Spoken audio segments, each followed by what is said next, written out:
வெளிப்படுத்தின விசேஷம் அதிகாரம் 21. பின்பு நான் புதிய வானத்தையும் புதிய பூமியையும் கண்டேன். முந்தின வானமும் முந்தின பூமியும் ஒளிந்து போயின, சமுத்திரமும் இல்லாமற் போயிற்று. யோவானாகிய நான் புதிய எருசலேமாகிய பரிசுத்த நகரத்தை தேவனிடத்தினின்று பரலோகத்தை விட்டு இறங்கி வர கண்டேன். அது தன் புருஷனுக்காக அலங்கரிக்கப்பட்ட மணவாட்டியைப் போல ஆயத்தமாக்கப்பட்டிருந்தது. மேலும் பரலோகத்திலிருந்து உண்டான ஒரு பெருஞ்சத்தத்தை கேட்டேன். அது, இதோ, மனுஷர்களிடத்திலே தேவனுடைய வாசஸ்தலமாயிருக்கிறது. அவர்களிடத்திலே அவர் வாசமாயிருப்பார். அவர்களும் அவருடைய ஜனங்களாயிருப்பார்கள்.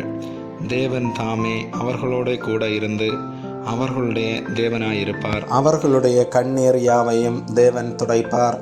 இனி மரணமும் இல்லை, துக்கமும் இல்லை, அலறுதலும் இல்லை, வருத்தமும் இல்லை, முந்தினவைகள் ஒளிந்து போயின என்று விளம்பினது. சிங்காசனத்தின் மேல் வீற்றிருந்தவர், இதோ, நான் சகலத்தையும் புதிதாக்குகிறேன் என்றார். பின்னும் அவர், இந்த வசனங்கள் சத்தியமும் உண்மையுமானவைகள், இவைகளை எழுது என்றார்.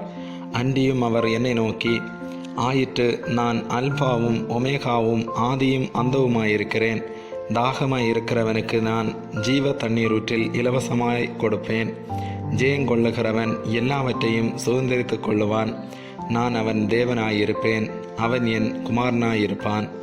பயப்படுகிறவர்களும் அவிசுவாசிகளும் அருவருப்பானவர்களும் கொலை பாதகரும் விபச்சாரக்காரரும் சூனியக்காரரும் விக்கிரகாராதனைக்காரரும் பொய்யர் அனைவரும் இரண்டாம் மரணமாகிய அக்கினியும் கந்தகமும் எரிகிற கடலிலே பங்கடைவார்கள் என்றார்.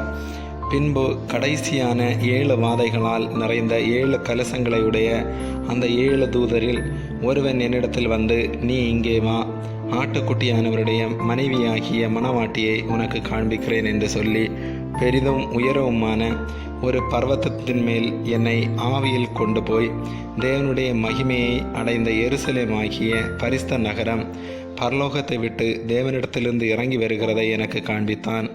அதன் பிரகாசம் மிகவும் விலை உயர்ந்த இரத்தினக்கல்லை போலவும் பளிங்கினொளியுள்ள வஜ்ரக்கல்லை போலவும் இருந்தது.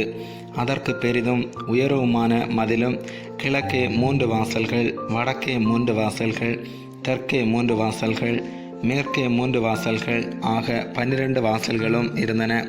வாசல்களின் அருகே 12 தூதர்கள் இருந்தார்கள். அந்த வாசல்களின் மேல் இஸ்ரவேல் சந்ததியராகிய 12 கோத்திரத்தாருடைய நாமங்களும் எழுதப்பட்டிருந்தன. நகரத்தின் மதிலுக்கு 12 அஸ்திபார கற்கள் இருந்தன. அவைகள் மேல் ஆட்டுக்குட்டியானவருடைய 12 அப்போஸ்தலரின் 12 நாமங்களும் பதிந்திருந்தன.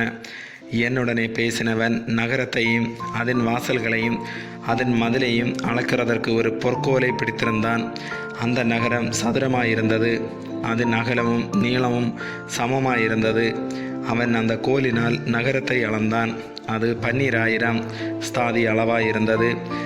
அதன் நீளமும் அகலமும் உயரமும் சமமாயிருந்தது. அவன் அதன் மதிலை அளந்தபோது அது தூதனுடைய அளவாகிய மனுஷ அளவின்படியே 144 முழமாயிருந்தது. அதன் மதில் வஜ்ரக்கல்லால் கட்டப்பட்டிருந்தது. நகரம் தெளிந்த பளிங்குக்கு ஒப்பான சுத்த பொன்னாயிருந்தது.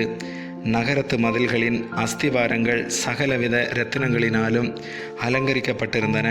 முதலாம் அஸ்திவாரம் வஜ்ரக்கல், 2வது இந்திரநீலம், 3வது சந்திரகாந்தம், 4வது மரகதம், 5வது கோமேதகம், 6வது பதுமராகம், 7வது சுவர்ணரத்தினம், 8வது படிக பச்சை, 9வது புஷ்பராகம், 10வது வைடூரியம், 11வது சுனீரம், 12வது சுகந்தி. இவைகளே 12 வாசல்களும் 12 முத்துக்களாயிருந்தன. ஒவ்வொரு வாசலும் ஒவ்வொரு முத்தாயிருந்தது. நகரத்தின் வீதி தெளிவுள்ள பளிங்கு போல சுத்த பொன்னாயிருந்தது. அதிலே தேவாலயத்தை நான் காணவில்லை. சர்வ வல்லமையுள்ள தேவனாகிய கர்த்தரும் ஆட்டுக்குட்டியானவருமே அதற்கு ஆலயம். நகரத்திற்கு வெளிச்சம் கொடுக்க சூரியனும் சந்திரனும் அதற்கு வேண்டுவதில்லை. தேவனுடைய மகிமையே அதை பிரகாசிப்பித்தது. ஆட்டுக்குட்டியானவரே அதற்கு விளக்கு. ரட்சிக்கப்படுகிற ஜனங்கள் அதன் வெளிச்சத்திலே நடப்பார்கள். பூமியின் ராஜாக்கள் தங்கள் மகிமையையும் கனத்தையும் அதற்குள்ளே கொண்டு வருவார்கள். அங்கே இராக்காலம் இல்லாதபடியால் அதன் வாசல்கள் பகலில் அடைக்கப்படுவதே இல்லை. உலகத்தாருடைய மகிமையும் கனத்தையும் அதற்குள்ளே கொண்டு வருவார்கள். தீட்டுள்ளதும் அருவருப்பையும் பொய்யையும் நடப்பிக்கிறதுமாகிய ஒன்றும் அதில் பிரவேசிப்பதில்லை. ஆட்டுக்குட்டியானவரின் ஜீவ புஸ்தகத்தில் எழுதப்பட்டவர்கள் மாத்திரம் அதில் பிரவேசிப்பார்கள். ஆமேன்.